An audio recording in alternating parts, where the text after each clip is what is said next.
पाशा ने अंदाज़ा लगाया, शायद इस छोकरी से जान छुड़ाने की खुशी में सौयरा जा गए होंगे। इम्तियाज़ ने हैरानी से कहा, किस छोकरी से? वो नमाज़ुन तो अभी तक घर में है, मगर रात कबीर दादा कह रहे थे कि सुबह सौयरा उसे घर भेज देगा। इस बारे तो मैं कुछ नहीं जानता।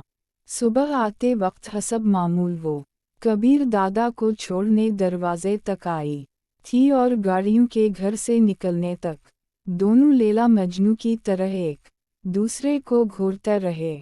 नमाज़ुन को घर तक छोड़ आए, इसे वापस भेजने का वादा किया था। मैं पता कर लेता हूँ।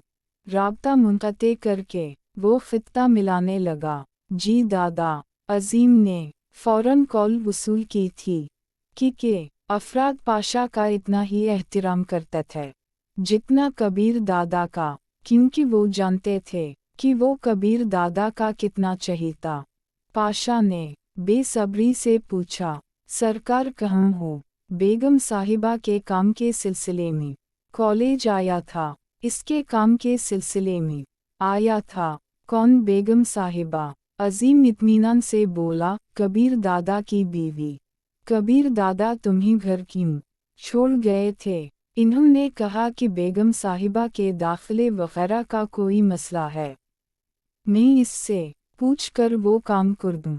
अच्छा ठीक है। राब्ता मुनक़ते करके वो सोच में पड़ गया। चंद मिनट बाद वो कबीर दादा का नंबर मिला रहा था। हम पाशा खैरियत तो है?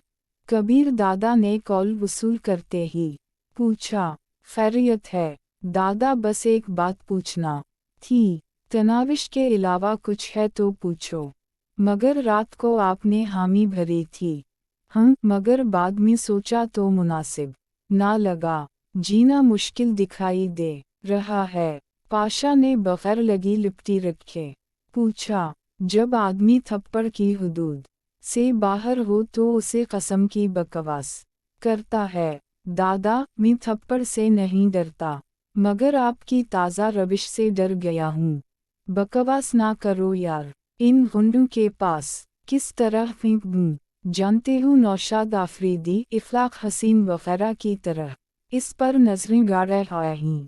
जिस दिन वो घर चली गई इससे बहुत बुरा होगा, तब मैं इसकी कोई मदद भी नहीं कर पाऊंगा, क्योंकि मैं इससे रिश्ता ख़त्म कर चुका हूँगा और एक अनजान लड़की के लिए किसी गैंग के सरबराह को मैं कुछ नहीं कह सकूँगा।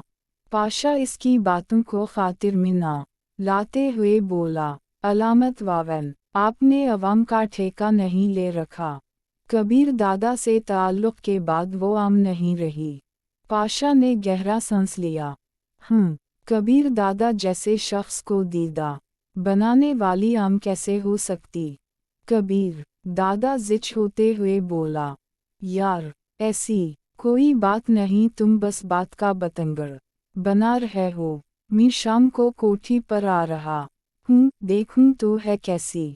आज शाम को इफलाक हसीन के हम दावत है, वहीं मुलाकात होगी। ओह, मुझे तो भूल ही गया था। तुम्हें बस उस्ताद पर बकवास करना याद रहता है। कबीर दादा ने मुना बनाते हुए राब्ता मुनक़ते कर दिया। थाने से निकलते ही कबीर दादा ने ड्राइवर को बरकत के अड्डे पर जाने का बता दिया।